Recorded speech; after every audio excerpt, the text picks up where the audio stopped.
வாங்க காப்பி குடிச்சிட்டு போகலாம். அவருடைய வீட்டுக்கு வாங்க என்று கூப்பிடும்போது அவங்க வீட்டுக்கு சந்தோஷத்தோட போயிருக்கிறோமா? போயிருப்போம். எப்போ போயிருப்போம்? 2 மாசம் 3 மாசம் கழிஞ்சு பஞ்சாயத்தெல்லாம் முடிச்சு அது எப்படியாவது ஒரு நாள் ஒன்று சேரும். அது ஒன்று சேர்றதுக்காக காத்துட்டே இருப்போம். ஆனால் நம்மளுடைய பிள்ளைகளை நம்ம போய் என்ன செய்ய மாட்டோம்? வாலண்டியரா போய் என்ன செய்ய மாட்டோம்? மன்னிச்சுங்க அப்படின்னு சொல்லி போக மாட்டோம். என்னைக்காவது ஒரு நாள் அவங்க வருவதற்கு காத்திருப்போம், இல்லைன்னா ஒரு சூழ்நிலை வருவதற்கு காத்திருப்போம். அன்னைக்கு போய் என்ன செய்வோம்? ஆனால் இயேசு பேசின அன்பு அல்ல. இயேசு பேசின அன்பு அல்ல, ஆவிக்குரியவன், ஒரு ஸ்பிரிச்சுவல் மேன். இயேசு நேசித்தது போல நேசிப்பான். இயேசு நேசித்தது போல நேசிப்பான். இயேசு அன்பு செலுத்தினது போல அன்பு செலுத்துவான். இயேசு எப்படி அன்பு செலுத்தினார்? இயேசு அவரை நேசித்தவர்களை யாரும் அவர் நேசிக்கிறத பெருசா அதை ஒரு மேட்டராகவே எடுக்கல.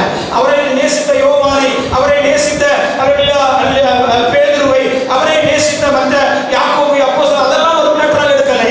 அவரை தூஷித்தவர்களை, அவரை பகைத்தவர்களை, யூதர்களை பகைத்தவர்களை, யூதர்களை தூஷித்தவர்களை, யூதர்கள் ஒட்டாதவர்களை, யூதர்கள் வீட்டிலே காணி வைக்காதவர்களிடத்துல, யூதர்கள் சம்பந்தம் கொள்ளாதவர்களிடத்துல, யூதர்கள் தண்ணி வாங்கி குடிக்காதவர்களிடத்துல, யூதர்கள் வீட்டு பின்னத்துல போகாதவர்களிடத்துல, யூதர்கள் ஏற்றுக்கொள்ளாதவர்களிடத்துலாம் இயேசு போய் என்ன செய்தார்? நேசித்தார். இயேசு அன்பு காட்டினார். இயேசு அன்பு காட்டினார். திரும்பியாக தேவ பிள்ளைகளை நமக்கு பிடிச்சா நம்ம நேசிப்போம். நமக்கு பிடிச்சா நம்ம என்ன செய்வோம்? உங்களை சொல்லல, என்னை சேர்த்து தான் சொல்றேன். நான் உங்க ரேஞ்சில் தான் இருக்கிறேன். நம்ம எல்லாம் ஒன்னா தான் டிராவல் பண்ணிட்டு இருக்கிறோம்.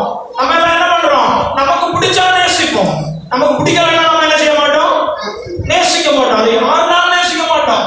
நமக்கு பிடிச்சா நம்ம அன்பு காட்டுவோம். நம்ம அருமையான தேவ பிள்ளைகளை, இயேசு கற்றுக் கொடுத்த அன்பு என்கிறது அது அல்ல. இயேசு கற்றுக் கொடுத்த அன்பு என்கிறது அதல்ல. இயேசு கற்றுக் கொடுத்த அன்பு பிரதிபலன் எதிர்பாராத அன்பு, எதையும் எதிர்பாராத அன்பு. அதனுடைய நான் அடிக்கடி உங்களுக்கு சொல்லுகிறது உண்டு.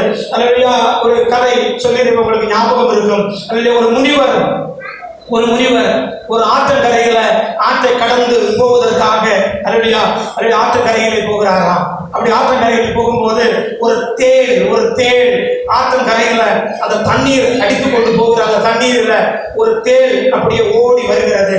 அந்த தேள் அந்த ஆற்று தண்ணீரில் இருந்து தப்பித்துக் கொள்வதற்கு, கரை ஏறுவதற்கு அப்படியே அது முயற்சி செய்கிறது.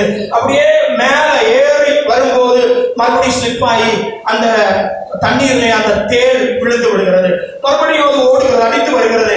மறுபடியும் எதிர்நீச்சல் அடித்து ஏறுவதற்கு பிரயாசப்படுகிறது. பல மணி நேரங்கள் அந்த முனிவர் அதை பார்த்துட்டே இருக்கிறார். அந்த தேளால் கரை ஏறவே முடியும். அப்படியே ஏறுகிறது, கீழே விழுகிறது. அந்த முனிவர் அந்த தேளை கையில அப்படியே தூக்கினார். உடனே அந்த தேளை கையில என்ன செய்துச்சான்?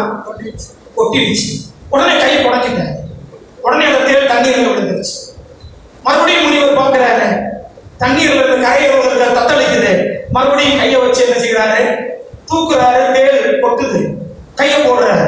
பக்கத்துல என்ன கேட்கிறான்? உனக்கு அறிவு இருக்காயா? அதுதான் கொட்டுத.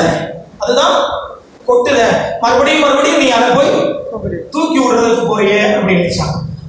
அந்த முனிவர் அவனை பார்த்து சொன்னானா, தேளுடைய சுபாவம் கொட்டுகிற சுபாவம், முனிவருடைய சுபாவம் அதை தூக்கி விடுகிற சுபாவம். இதுதான் அன்பு. நம்ம அன்பு செலுத்தாமைக்கு பல காரணங்களை சொல்லுகிறோம். நம்ம அன்பு செலுத்தாததற்கு பல காரணங்களை சொல்லுகிறோம். ஆனால் என் இயேசு அன்பு செலுத்தாமைக்கு 1000 காரணம் இருந்த போதும் அன்பு செலுத்துவதற்கு ஒரு காரணத்தை கண்டு அன்பு செலுத்தின அனுபவத்தை வேதத்திலே பார்க்க முடியும். தேவ பிள்ளைகளை, உங்க மனைவியை நேசிப்பதற்கு, உங்கள் கணவனை நேசிப்பதற்கு, உங்கள் பிள்ளைகளை நேசிப்பதற்கு, உங்கள் மாமியாரை நேசிப்பதற்கு, உங்கள் நாத்தனாரை நேசிப்பதற்கு, உங்க சக விசுவாசியை நேசிப்பதற்கு, உங்கள் பாஸ்டரை நேசிப்பதற்கு, உங்க விசுவாசியை நேசிப்பதற்கு, உங்க ஊர்ல இருக்கிறவங்களை நேசிப்பதற்கு, உங்க வேலையை உங்களோட கூட வேலை செய்கிறவங்களை நேசிப்பதற்கு, உங்கள் அண்ணன் தம்பிகளை நேசிப்பதற்கு, அல்லது நேசிக்காமல் இருப்பதற்கு 1000 காரணம் இருக்கலாம். நேசிக்காமல் இருப்பதற்கு, அன்பு செலுத்தாமல் இருப்பதற்கு நான் சொன்ன இவங்களிடத்துல எல்லாம் 1000 காரணம் இருக்கலாம். ஆனால் இவர்களிடத்துல அன்பு செலுத்துவதற்கு ஒரு காரணம் கூட இல்லையா? அன்பு செலுத்துவதற்கு ஒரு காரணம் கூட இல்லையா? அன்பு செலுத்தாமல் இருப்பதற்கு 1000 காரணம் இருக்கலாம்.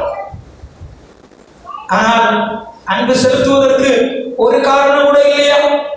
அம்மாட்ட அன்பு செலுத்துறதுக்கு, அப்பாட்ட அன்பு செலுத்துறதுக்கு, அண்ணனிட்ட அன்பு செலுத்துவதற்கு, தம்பி இடத்துல அன்பு செலுத்துவதற்கு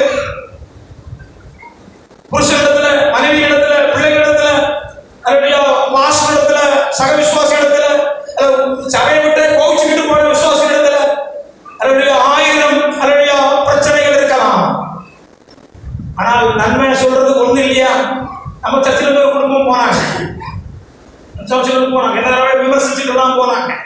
ஆனா இன்றைக்கும் அந்த குடும்பத்தின் மேல 1000 விமர்சனம் இருந்தாலும், என்னை குறித்து சொன்ன 1000 கருத்துக்கள் என்னுடைய காதுக்கு வந்தாலும், அருமையான தேவ பிள்ளைகளே, இன்னைக்கு நான் அவர்களை நேசிக்கிறது உண்டு. அவங்க வீட்டில் அவசியங்களுக்கு என்னை கூப்பிடுகிற எல்லா காரியங்களுக்கும் போகிறது உண்டு. நான் எங்கெல்லாம் அவர்களை சந்திக்கிறேனோ வண்டியை நிறுத்தி பேசுகிறது உண்டு. அவர்களை ஏதாவது ஒரு கூட்டத்தில் ஜெப கூடுகைகள் எல்லாம் பார்த்தால், நம்ம சர்ச்சை விசுவாசி கொடுக்கிறத விட ஃபர்ஸ்ட் ஜெப குறிப்பு அவர்களுக்கு நான் கொடுக்கிறது உண்டு. காரணம் என்ன என்று சொன்னால், எனக்கு இந்த இடத்தை வாங்குவதற்கு 1 லட்சம் ரூபாய் தேவைப்பட்டு அன்றைக்கு காலையில எனக்கு கொடுப்பதற்கு யாரும் இல்லாமல் இருக்கும் போது தன்னுடைய தாலியை கலட்டி தன்னுடைய கணவனுடைய கரத்தில் கொடுத்து, எந்த ஒரு எதிர்பார்ப்பும் இல்லாமல் சேட்டனுடைய கையில கொண்டு போய் வச்சு 1 லட்சம் ரூபாய் கொண்டு வந்து கவர்மெண்ட் ஹாஸ்பிட்டல் அந்த ரோட்ல கொண்டு வந்து என் கையில கொடுத்துட்டு, ஐயா இதை கொண்டு போய் இந்த இடத்த பதிவு பண்ணுங்கன்னு சொல்லி கொடுத்துட்டு போனாங்க. இன்னைக்கு அவங்க சர்ச்சை விட்டு போனாங்க. என்னை விமர்சிக்கலாம், அவர்களுக்கு 1000 குற்றங்கள் இருக்கலாம். ஆனால் அவர்களை நேசிப்பதற்கும், அவர்கள் என்னை வீட்டிலே கூப்பிட்டால் போவதற்கும், போய் நிற்பதற்கும் எனக்கு இருக்கிற மிக அவர்களை அன்பு செலுத்துவதற்கான காரணம் 1000 குறை இருந்தாலும் ஒண்ணு இருக்குது. அந்த 1000ஐ நான் நினைக்கிறது இல்லை, இந்த ஒண்ணுதான் என் கண் முன்னால நிற்குது. அன்றைக்கு காலையில உங்களை பார்த்து சொல்லுகிறேன், உங்கள் மனைவியை நேசிப்பதற்கு, உங்கள் கணவனை நேசிப்பதற்கு, உங்கள் அப்பாவை நேசிப்பதற்கு, உங்கள் அம்மாவை நேசிப்பதற்கு, ரட்சிக்கப்படாத whoever may be, whatever may be, doesn't matter, அதெல்லாம் ஒரு விஷயம் இல்லை. உங்க அண்ணனை, உங்க தம்பியை, உங்கள் அக்காவை, உங்க சக மனுஷன், உங்க பக்கத்து வீட்டுக்காரர்களை நேசிக்காமல் இருப்பதற்கு 1000 காரணம் இருக்கலாம். நேசிப்பதற்கு ஒரு காரணம் கூட இல்லையா? அன்பு செலுத்துவதற்கு ஒரு காரணம் கூட இல்லையா? ஆவிக்குரிய மனுஷனுடைய அடையாளம் அன்பு செலுத்துவது. கண்களை மூடுவோம், ஜெபிப்போம்.